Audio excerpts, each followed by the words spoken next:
Have you ever stood on the edge of a new beginning, a promise shimmering in front of you? This is the day everything changes, only to find yourself, weeks later, standing in the exact same spot, the echo of that promise, now a mocking whisper. You felt it, haven't you? That bizarre, almost terrifying internal civil war. There is the part of you that buys the gym membership, stocks the fridge with vegetables, and creates a meticulously color-coded plan for success. This is the architect you, the visionary, the CEO of your own becoming. And then there is the other you, the one that whispers, just 5 more minutes, when the alarm rings. The one who finds 1,000 logical reasons why ordering pizza is a form of self-care. The one who guides your hand to the phone for a quick scroll that turns into a 2-hour digital blackout. What if I told you this wasn't a battle between your ambition and your laziness? What if the reason you feel so stuck, so perpetually sabotaged, is because one of those yus is not you at all? It's a ghost, a million-year-old biological ghost living inside your 21st century skull. And its only mission is to protect you from the single most terrifying thing in the universe, the unknown. You are not fighting a character flaw. You are in a direct conflict with your own survival programming. The reason change feels impossibly hard is not because you are weak or broken. It's because your brain is functioning flawlessly, executing a program that was designed for a world that no longer exists. And today, we're not just going to expose that program.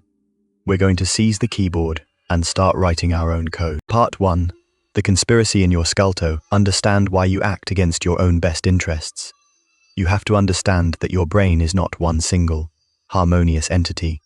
It is more like a dysfunctional committee, cobbled together by millions of years of evolution. There are 2 key players in your daily drama. First, you have the primitive brain, the limbic system. Let's call it the alligator. This part of your brain is ancient. It can't speak language. It doesn't understand long-term goals, and it has no concept of next year's beach body or retirement fund. It operates on a simple, brutally effective program: seek pleasure, avoid pain, and conserve energy. Now, this is the dopamine-driven beast that craves the instant gratification of sugar, social media likes, and the comfort of the familiar. It wants the reward without the work. Then you have the modern brain, the prefrontal cortex. Let's call it the planner. This is the newer, more evolved part of your brain sitting right behind your forehead. This is the home of logic, reason, and long-term planning. It's the part that sets goals, understands delayed gratification, and can envision a better future. The planner is who you think you are. Every single decision is a tug-of-war between the alligator and the planner. And here is the kicker. The alligator is stronger, faster, and has a direct line to your emotions and automated behaviors. When you're tired, stressed, or emotionally compromised, the planner's connection goes offline. But the alligator, it's always on, a silent, powerful force pulling you back to what is easy, comfortable, and immediately rewarding. This isn't a fair fight. It's an evolutionary mismatch, but the conspiracy runs deeper. Your brain's #1 priority, above happiness and fulfillment, is efficiency. And the ultimate form of efficiency is habit. Habits are brilliant neurological shortcuts that allow your brain to save precious energy by putting repeatable behaviors on autopilot. Scientists estimate that a staggering 40 to 50% of your daily life isn't lived through conscious choice, but is run by these automated scripts. Think of these habits as deep trenches carved into your neural landscape. For years, maybe decades, the river of your behavior has flowed through these same channels, carving them deeper and deeper. When you try to change, you are not just making a new choice. You are trying to manually dig a new riverbed with a teaspoon in solid rock, while the powerful current of your past keeps trying to pull you back into the old, comfortable canyon. This powerful pullback mechanism is called homeostasis. It's a biological imperative to keep everything stable.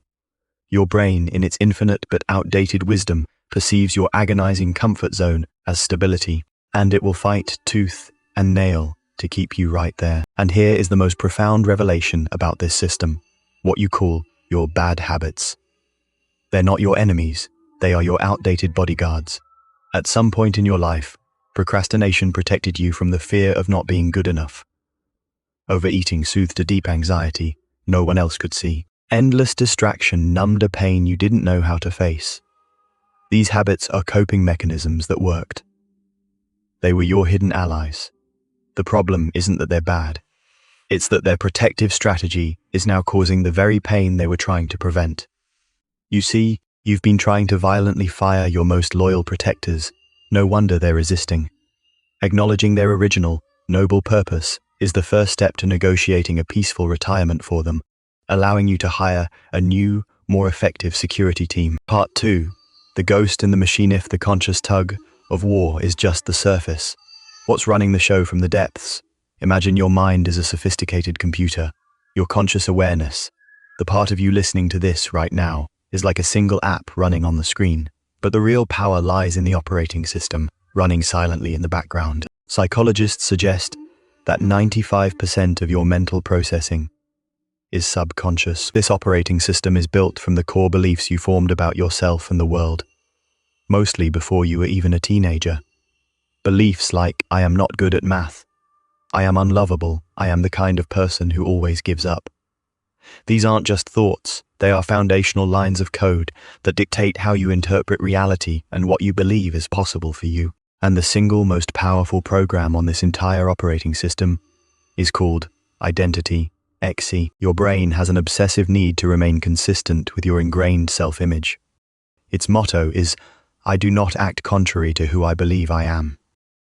This leads to a phenomenon called cognitive dissonance, a state of intense psychological discomfort when your actions conflict with your identity, and your brain will do almost anything to resolve this discomfort. Here's an example.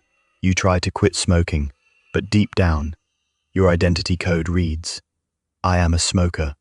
When you refuse a cigarette, your actions, I am not smoking, now conflict with your identity, I am a smoker.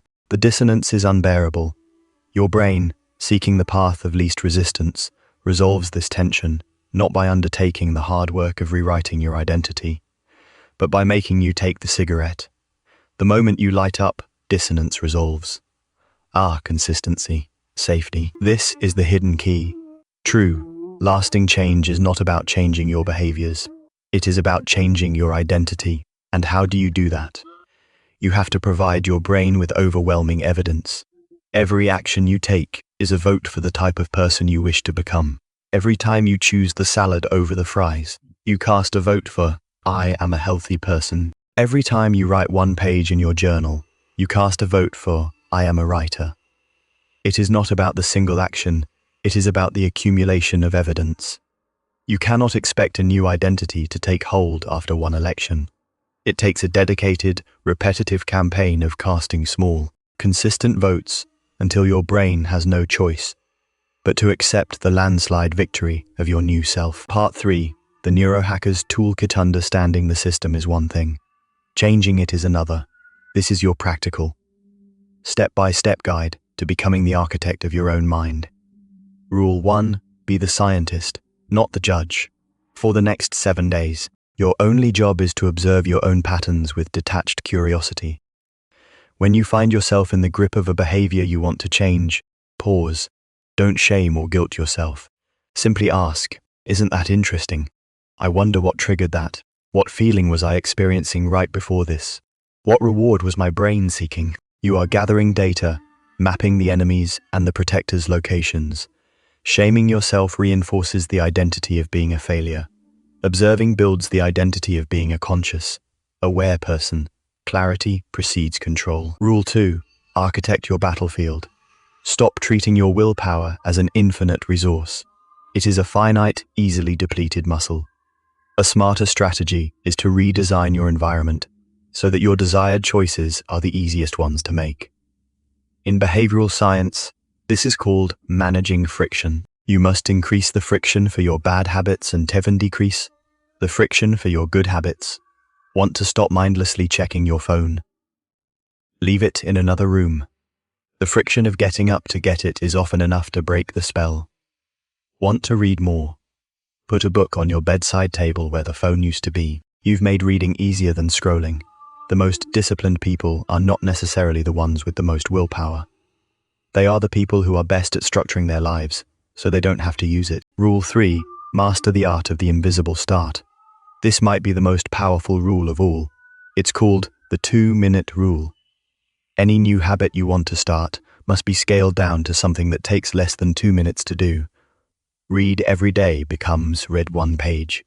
Run 3 miles becomes put on my running shoes. The point of this is not about achieving the goal immediately. It is about mastering the art of showing up. It is an identity vote. Consistently putting on your running shoes, even if you just walk to the end of the driveway, casts a powerful vote for, I am a runner. It is ridiculously easy, so easy that the alligator in your brain barely notices. It is the Trojan horse of habit formation. You build the automated ritual of showing up first. Then you can slowly and painlessly increase the duration. Rule 4. Chain your habits together. Your brain loves patterns. You can exploit this by stacking a new habit on top of an existing one. This is called habit stacking. The formula is, after I current habit, I will new habit, for example. After I pour my morning cup of coffee, I will meditate for 1 minute. Or, after I take off my work shoes, I will change into my gym clothes. The existing habit becomes the undeniable trigger for the new one, automating the decision-making process. You are now chaining your new reality to the tracks of your old one. Rule 5. Script your future. Remember, we said, the brain can't really tell the difference between vivid imagination and reality. We will now use this bug to our advantage. This is called mental rehearsal. Spend 5 minutes each morning closing your eyes and vividly imagining yourself executing your desired habits perfectly. Don't just see it, feel it. Feel the satisfaction of completing the workout, the confidence of speaking up in the meeting, the calm of choosing the healthy meal. In doing this, you are firing and wiring the neural circuits for that behavior before you even do it. You are pre-paving the neural highway, making the real-life action feel familiar and therefore safe to your brain when the time comes. Part 4. The Phoenix Protocol. Rising from failure you will fall. You will eat the donut. You will skip the workout. This is not a possibility, it is a statistical certainty. And this moment of perceived failure is the single most important juncture in the entire process of change. Most people operate with an all or nothing mindset. The logic goes, I blew my diet, so I failed. The day is ruined. I might as well eat the entire pizza and start again on Monday. This is the perfectionist fantasy, and it is the single greatest poison to long-term growth. You must see a slip-up for what it is. Not a verdict on your character, but a single data point in a long and complex experiment. Failure is a test result showing you where the old programming is still strong. A relapse doesn't mean you are back at square one. It means you just discovered a weakness in your system that now needs fortifying. The antidote to the shame spiral of failure is self-compassion. This isn't a fluffy idea, it's a performance-enhancing tool. It has 3 steps. First, acknowledge the pain of the setback without judgment. This is hard. I am frustrated. Connect with a sense of common humanity. Many people struggle with this. I am not alone in my imperfection. Third, offer yourself kindness. It is okay. One bad meal doesn't undo weeks of good choices. I can make a better choice for my very next meal. This process short-circuits the shame, gets you back on track faster, and builds the crucial identity of someone who is resilient. Someone who gets back up. Conclusion: you are the architect. The struggle to change isn't a war to be won. It is a relationship with yourself to be cultivated. It is a dance between the planner and the alligator, where you gently, persistently, and intelligently lead your ancient brain toward a new future. The person you want to be is not someone you need to invent out of thin air. They are already there, buried under layers of fear, conditioning, and outdated programming. The work is not one of frantic construction, but of patient excavation. Your brain's neuroplasticity is the ultimate proof that you are not sentenced to repeat your past. You are designed to evolve. Every single moment, every choice, is an opportunity to forge a new neural pathway, to cast another vote, to lay another brick in the foundation of your future self. So, let go of the fantasy of a sudden, perfect transformation. Release the burden of being flawless. The miracle isn't in the landing, it is in the recommitting to the flight. Over and over again, your future is not waiting for a perfect version of you to show up. It is being built here now, in the mess and the struggle and the magnificent imperfection of this very moment. This is your life. This is your mind. And the final, most glorious truth is, you hold the source code. Start rewriting.